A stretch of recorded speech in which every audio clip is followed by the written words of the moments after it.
Edian Rahmawati dengan NIM 21010010 dan rekan saya bernama Irfan Sanjaya dengan NIM 21010011. Baik, pada kesempatan kali ini kami akan memaparkan materi dengan judul Memahami Kesetaraan Gender dalam Al-Quran, Perspektif dari karya Nasaruddin Umar. Langsung saja, saya sebagai pemateri pertama akan sedikit memaparkan materi, yaitu yang pertama mengenai biografi Nasaruddin Umar.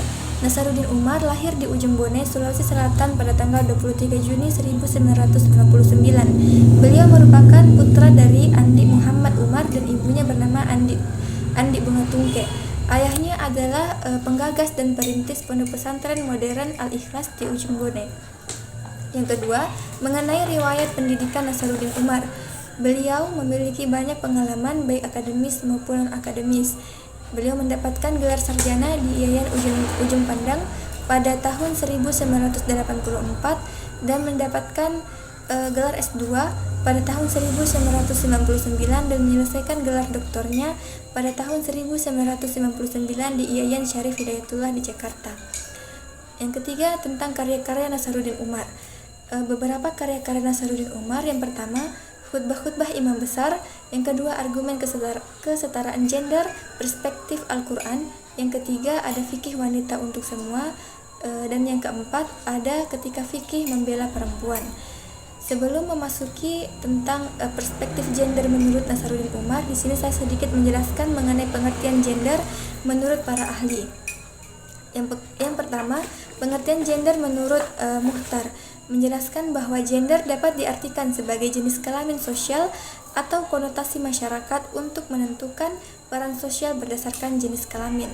Yang kedua, menyatakan bahwasannya menurut Abdullah gender adalah merujuk kepada perbedaan karakter laki-laki dan perempuan berdasarkan konstruksi sosial budaya yang berkaitan dengan sifat, status, posisi, dan perannya dalam masyarakat. Mungkin hanya itu materi yang saya paparkan. Selanjutnya saya serahkan kepada pemateri kedua. Sekian dari saya. Baik, bismillahirrahmanirrahim. Saya akan melanjutkan pemaparan materi selanjutnya, yaitu terkait dengan pemikiran Prof. Nasaruddin Umar terhadap karyanya, yaitu kesetaraan gender. Nah, sebagaimana kita ketahui bahwasanya banyak sekali karya-karya Prof. Nasaruddin Umar. Salah satunya yaitu kesetaraan gender. Nah, penelitian yang dilakukan oleh Nasaruddin Umar ini dipicu oleh kegelisahan intelektual beliau sebagai seorang akademisi dan cendekiawan muslim terhadap problematika yang muncul di kalangan umat Islam yang berkaitan dengan persoalan gender. Nah, menurut Nasaruddin Umar, perbedaan secara genetis antara laki-laki dan perempuan perlu dibahas lebih cermat dan hati-hati, karena kesimpulan yang keliru mengenai hal ini tidak akan berdampak pada persoalan sains semata, tetapi juga mempunyai dampak lebih jauh kepada persoalan asasi manusia. Dengan menyimpulkan bahwasanya laki-laki dan perempuan secara genetik berbeda tanpa memberikan penjelasan secara tuntas, maka kesimpulan tersebut dapat dijadikan legitimasi terhadap realitas sosial yang memperlakukan laki-laki sebagai jenis kelamin utama dan perempuan sebagai jenis kelamin berbeda. Kemudian selanjutnya yaitu kondisi objektif suatu wilayah sangat berpengaruh dalam pembentukan beban gender. Nah, kondisi geografis, fotografi, dan beberapa aspek yang berhubungan dengan ekologi serta latar belakang sejarah merupakan faktor yang turut memberikan corak dalam pola relasi gender. Kondisi ekologis Jazirah Arab sebagian besar terdiri atas gurun dan gurun pasir yang penduduknya itu banyak bergantung pada oasis. Debit air ditentukan oleh besar kecilnya oasis tersebut. Karena itu, besar kecilnya oasis juga menentukan besar kecilnya anggota kabilah, dan besar kecilnya suatu wilayah kabilah biasanya turut menentukan status sosial anggota masyarakat suatu kabilah. Kemudian selanjutnya yaitu istilah gender yang digunakan Al-Quran menurut Prof. Nasaruddin Umar ada 5 variabel. Yang pertama, laki-laki dan perempuan sebagai hamba. Nah, salah satu tujuan penciptaan manusia adalah untuk menyembah kepada Allah Subhanahu wa taala.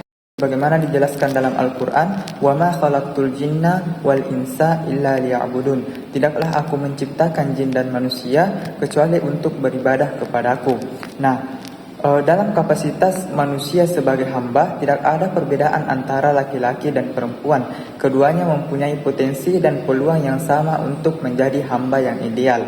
Kemudian, variabel yang kedua yaitu laki-laki dan perempuan sebagai khalifah di muka bumi. Nah, maksud dan tujuan penciptaan manusia di muka bumi ini adalah sebagai di samping untuk menjadi hamba yang tunduk dan patuh, juga menjadi khalifah di bumi.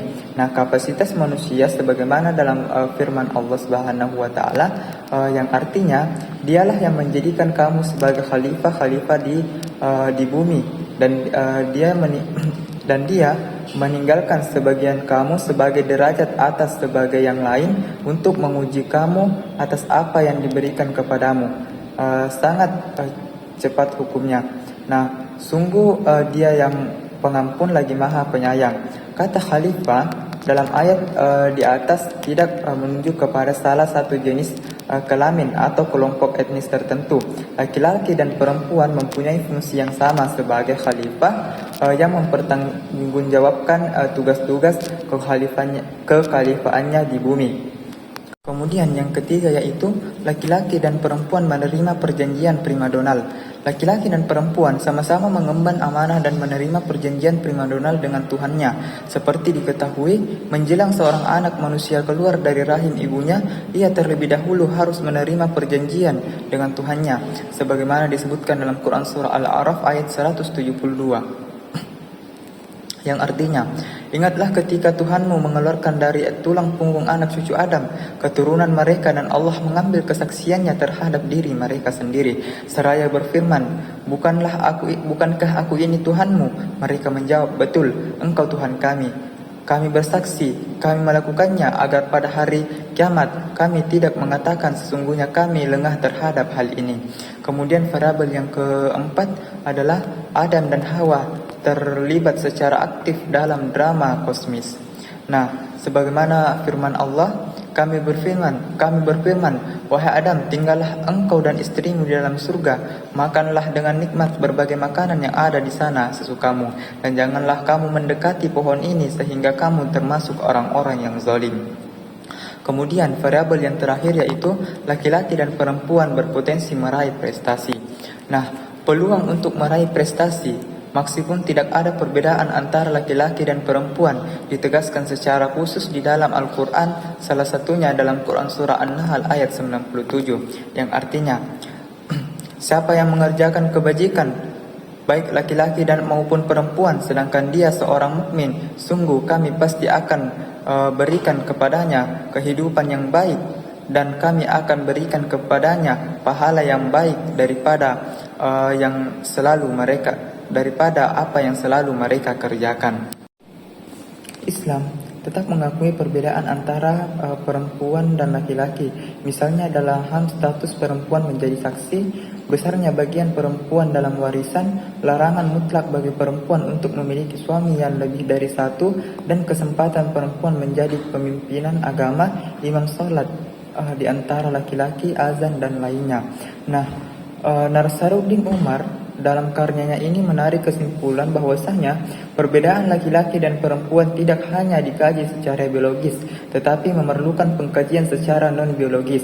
Kajian inilah yang disebut studi gender, yaitu upaya untuk memahami interpretasi budaya terhadap perbedaan jenis kelamin.